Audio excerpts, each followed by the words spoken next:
지금 대한민국은 겉은 멀쩡한데 대한민국의 자유민주주의는 말기암에 걸려 있습니다.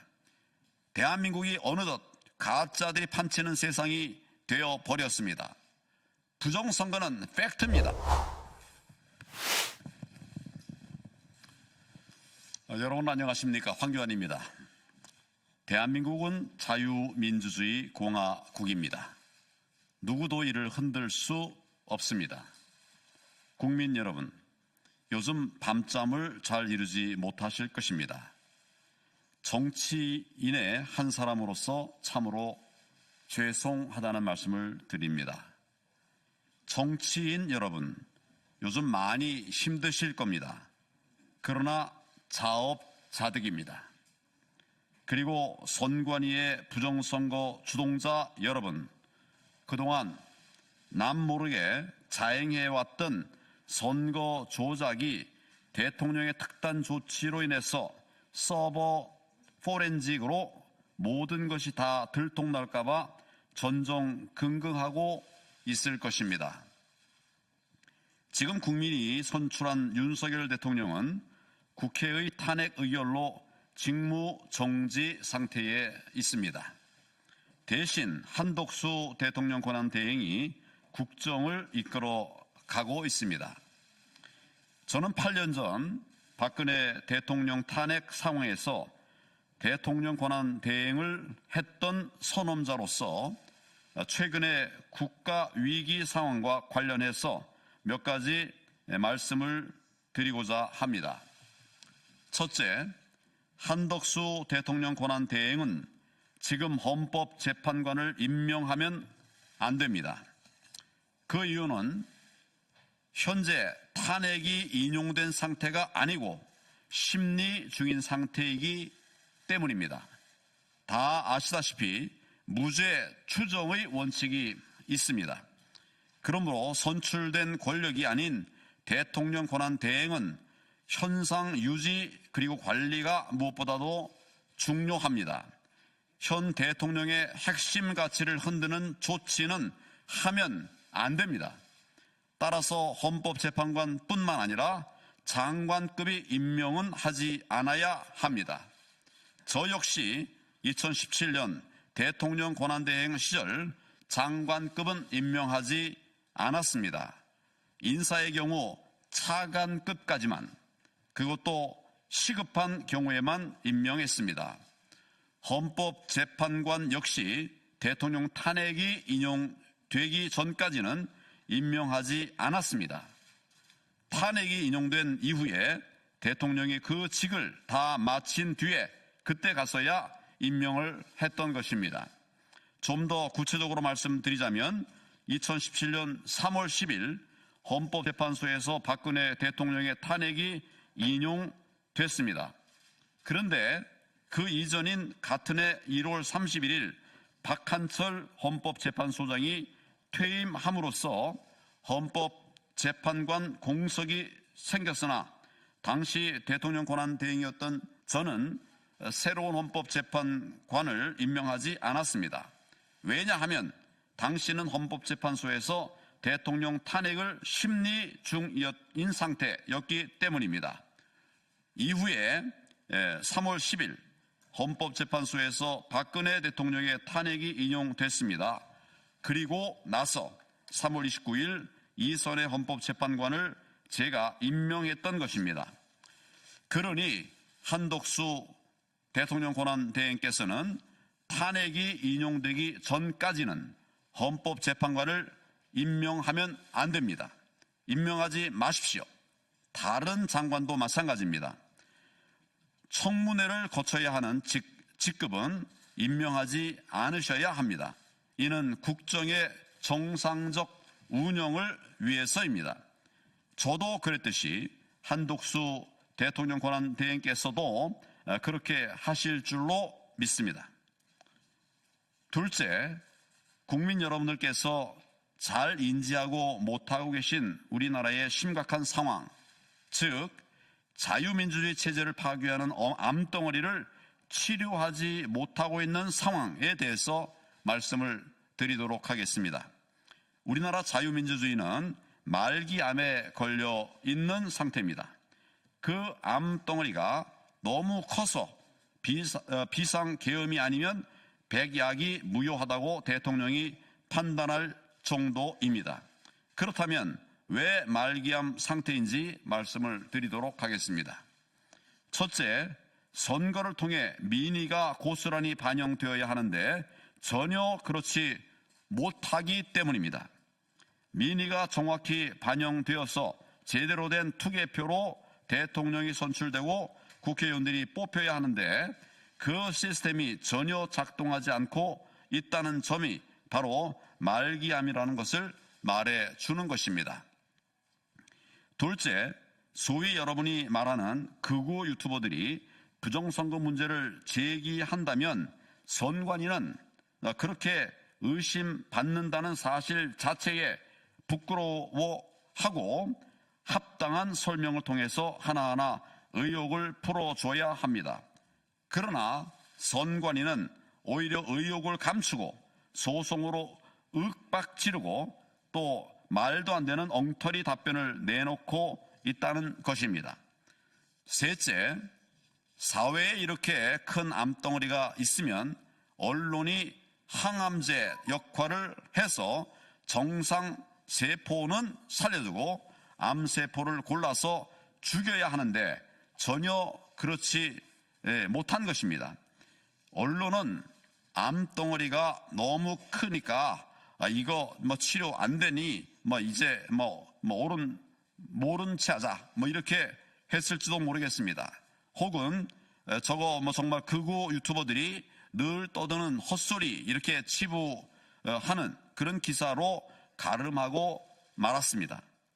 언론이 시비를 제대로 가려줘야 하지 않겠습니까? 정상세포는 지켜주고 암세포는 골라서 공격을 해야 하지 않겠습니까? 핵심과 치부를 파고드는 제대로 된 취재를 통해서 또한 언론사 사설 등을 통해서 암세포를 죽여줘야 하는데 그 기능이 전혀 작동되지 않고 있습니다. 다시 말해 암덩어리가 있는데 치료를 하지 못하고 있는 상태라는 말씀입니다. 저는 당대표 시절이었던 4.15 총선에서 부정선거 세력의 조작에 의해 선거에서 참패한 이래 지금까지 수년 동안 부정선거 규명과 방지에 목숨을 걸어왔습니다.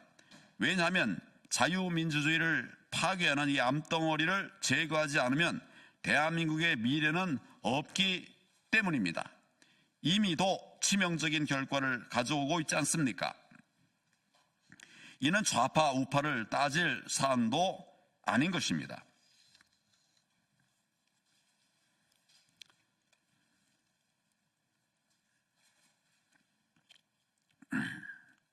셋째, 비상계엄의 본질을 생각해야 합니다. 이것은 내란이 아닙니다. 국헌의 본체인 대통령이 무슨 내란을 저지른다는 말입니까? 어불성설입니다. 다른 나라에서도 대통령을 내란죄로 처벌한 예는 없습니다. 비상계엄 선포 뒤 가장 먼저 선관위원회에 계엄군이 투입됐습니다. 그 숫자도 297명으로서 국회에 투입된 280명보다 더 많습니다.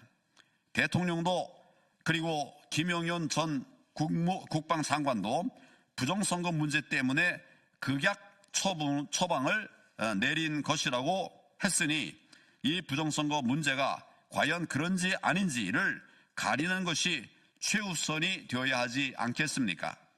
그런데 다들 딴소리만 하고 있습니다. 즉 달을 가리키는데 손가락만 보고 있다는 것입니다. 부정선거라는 달은 안 보고 계엄군 투입만 보면서 내란이라는 프레임을 걸어 놓았습니다. 이런 프레임은 야당이 국민을 대상으로 걸어놓은 것인데 언론 역시도 이 프레임 속에 빠져 내란이라고 하면서 그 연장선상에서 탄핵을 외치고 있습니다. 한마디로 야당이 내란이라는 선동 밴드웨건에서 빵빠레를 울리는데 언론도 거기에 동승한 것입니다. 그런데 이번 비상계엄의 최종 목표는 부정선거 발본색원이었습니다. 즉 비상계엄의 본질은 선관위 압수수색을 통한 자유민주주의 체제 지키기였다는 사실입니다. 그동안 야당은 부정선거에 부자도 꺼내지 않았고 언론은 극우 유튜버의 대통령이 현혹돼서 그렇다 이렇게 슬쩍 뭉개고 있습니다. 이처럼 야당과 왜곡된 언론의 야합은 대통령의 계엄을 내린 획책 여론으로 비화시켰고 대통령의 계엄을 내란 획책 여론으로 비화시켰고 이를 의식한 경찰, 검찰, 공수처 이런 공무원들이 정말 대통령 체포 운운하면서 부와 뇌동하게 된 것입니다. 지금 대한민국은 겉은 멀쩡한데 대한민국의 자유민주주의는 말기암에 걸려 있습니다. 대한민국이 어느덧 가짜들이 판치는 세상이 되어버렸습니다. 부정선거는 팩트입니다. 부정선거는 저질러졌고 범죄자는 처단해야 합니다. 차고도 넘치는 부정선거 사례 중에서 제가 몇 가지만 예를 들어 보겠습니다. 첫 번째 사례, 2021년에 여당 대통령 예비 후보로 나왔던 제가 당시 TV토론에서 몇 개의 판례를 보여드렸습니다. 4.15 총선 재검표 현장에서 제가 직접 가서 제 눈으로 똑똑히 보았던 빳빳한 신권다발 뭉치, 빳빳한 신권 다발 뭉치 투표지를 보여드렸습니다. 이것은 부정선거를 확신할 수 있게 해주는 그런 증거 사진이었습니다. 그런데 이것이 문제가 커지자 선관위가 홈페이지를 통해서 답변을 내놓았습니다. 그 답변이 무엇인지 여러분 혹시 아십니까? 선관위는 투표용지로 형상이 복원되는 특수용지를 사용했다고 그랬기 때문이라고 그렇게 버젓이 거짓 답변을 했습니다. 그러나 세상에 그런 종이는 없습니다. 여러분께서는 이 말이 고지 들려지십니까? 전문가들의 증언도 그런 종이는 세상에 없다는 것입니다. 두 번째 사례입니다. 선관위 홈페이지에 들어가 보면 유효표와 무효표의 판정 기준이 나와 있습니다. 그런데 여기에 투표지에 투표관리관 도장 날인 없이 기표된 것도 유효표라고 설명되어 있습니다. 투표지에 투표관리관 도장 날인이 없는데도 그렇게 기표가 돼도 유효하다 이렇게 설명하고 있습니다. 이게 말이 됩니까? 만약 이렇게 되면 얼마든지 가짜 조작이 가능하다는 말이 되는 것입니다. 그러면 얼마든지 가짜 표지를 만들어낼 수 있다는 말입니다. 그것을 막으려고 투표관리관 개인 도장을 찍으라고 법에 명시되어 있는데 말입니다. 왜 이런 말도 안 되는 일이 벌어졌는지 혹시 여러분 아십니까? 그 이유는 현 노태악 선관위원장이 4.15 총선 오산시 재검표 현장에서 내렸던 엉터리 판정 때문입니다. 당시 노태악 현 선관위원장은 어처구니 없게도 투표관리관 도장 날인이 없는 투표지 8장을 유효표로 판정했던 것입니다. 말도 안 되는 짓을 한 것이죠. 세 번째 사례입니다. 사전투표함은 헝겊으로 된 자루형인데 이고 당일 투표함은 플라스틱으로 돼 있는 것을 여러분들 아시리라고 생각합니다. 왜 투표함이 이렇게 다른지 정말 이상하지 않습니까? 사전투표함은 헝겊 자루를 플라스틱 통에 올려놓은 채 투표를 하게 되는데 투표가 끝난 후에는 플라스틱 통에서 헝겊 자루를 빼서 가져갑니다. 그런데 헝겊 자루형 사전투표함은 보안 스티커도 잘 붙지 않을 뿐만 아니라 헝겊 자루와 투표함 뚜껑 사이로 손이 쑥쑥 들어갑니다. 바꿔 말하면 얼마든지 가짜 투표지를 집어넣을 수 있다는 말입니다. 이런 사실을 아시는 분들은 아마 많지 않으실 것입니다.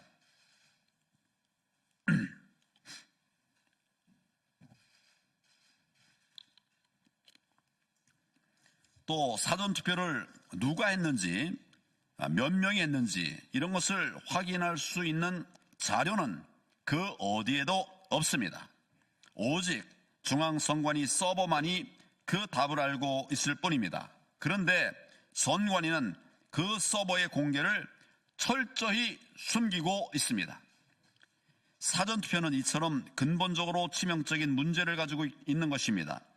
부정선거의 원흉이 되고 있는 것입니다. 그래서 제가 그토록 사전투표 하지 말고 당일 투표를 하자고 외쳤던 것입니다. 넷째, 이제 한 달 후에 시작될 미국 트럼프 대통령 2기에 대한 대비 차원에서도 부정선거의 문제는 반드시 정리되어야만 합니다. 트럼프 대통령은 후보 시절부터 줄기차게 부정선거 세력 척결을 공언해 왔습니다. 트럼프 대통령 취임 후 한미 간 신뢰의 바탕 위에 한미 동맹을 돈독히 하기 위해서라도 우리나라의 부정선거 세력을 척결하는 것이 필수적입니다. 지금 미국을 비롯한 세계 각국 정치계에서는 최근 수년간 적지 않은 나라에서 발생한 부정선거의 배후 세력으로 중국을 지목하고 있습니다. 또한 한국산 전자개표기를 지목하고 있습니다. 그러므로 우리나라 역시 이제는 부정선거 문제를 국내 문제로만 볼 것이 아니라 국제적 판도를 바라보는 넓은 시야를 가지고 이 문제를 바라보면서 해결해야만 합니다. 우리나라의 부정선거 세력을 뿌리 뽑지 않고서는 탈취당한 국민의 주권을 국민에게 되돌려드리지 않고서는 결코 대한민국의 정의를 세울 수 없습니다. 자유민주주의를 지킬 수가 없다는 말씀입니다. 지금 우리나라는 그런 비상 상태입니다. 다섯째, 이제 누가 국헌을 문란케 했는지를 따져봐야 합니다. 선거를 조작해서 이 나라의 진정한 권력자인 국민을 속이고 또 국민의 신성한 주권을 탈취한 부정선거 세력들, 가짜 국회의원들을 국회에 들여보내 가짜 거대 야당을 만들어서 정부 인사에 대한 막무가내식 탄핵을 일삼고 또 국정을 중단시키기 위해서 온갖 강짜를 부려온 부정선거 세력들, 그들이 국헌을 문란케 한 세력인지 또 아니면 부정선거 세력이 대한민국 자유민주주의 시스템을 붕괴시키는 것을 저지하기 위해서 또한 법원조차도 선관위를 일방적으로 편드는 행태를 보이기 때문에 선관위의 서버를 압수수색하기 위한 유일한 방법이 비상계엄이라고 판단하고 대통령의 헌법상 권리인 비상계엄을 선포했던 윤석열 대통령인지 누군지 여러분들은 이제 판단하셔야 합니다. 많은 국민들이 심지어 국민의힘 의원 중에서도 아직 오해하는 분들이 있습니다. 국회가 국민을 대표한다고, 또 국회의원은 국민에 의해 선출된 권력이라고. 그렇다면 얼마나 좋겠습니까? 그러나 그렇지 않습니다. 아닙니다. 부정선거로 국민의 주권을 찬탈한 세력들이 지금 국회를 장악하고 있습니다. 그동안 저를 비롯하여 수년간 부정선거에 맞서 싸워왔던 부방대와 또 많은 애국 시민들은 수많은 억압과 억울한 수사를 받았음에도 불구하고 반드시 부정선거를 밝히겠다고 하는 일념으로 투표 현장과 재검표 현장에서 가짜 투표지 증거 사진도 찍고 또 개수도 직접 하고 선관위를 상대로 받아낼 수 없이 많은 증거 자료를 분석해 국민께 알려왔습니다. 선관위를 상대로 정말 받아낼 수 없이 많은 부정 자료들을 분석해서 국민께 알려왔습니다. 다섯째, 이제 저는 진실이 무엇인지 밝히기 위해서 부정선거 국민 대토론회를 제안합니다. 날짜는 12월 30일 월요일 14시 30분으로 잡았습니다. 가능한 한 최우선의 날을 구했습니다. 광화문 소재 프레스센터 20층 프레스클럽에서 갔습니다. 누구든지 오십시오. 무엇이든지 물어보십시오. 부정선거가 없다고 주장하는 분들, 그리고 부정선거의 실체가 궁금하신 모든 분들의 참석을 환영합니다. 국회의원들도 많이 참석해 주시면 좋겠습니다. 부정선거가 없다고 주장하는 선관위 소속 공무원들 다 오십시오. 야당 국회의원들, 언론, 일반 시민들 모두 다 오십시오. 기자 여러분들도 다 오십시오. 부정선거 국민 대토론회에서는 무제한 끝장 토론을 할 것입니다. 그동안 부정선거와 싸워온 전문가들이 다 나와서 토론에 참여할 것입니다.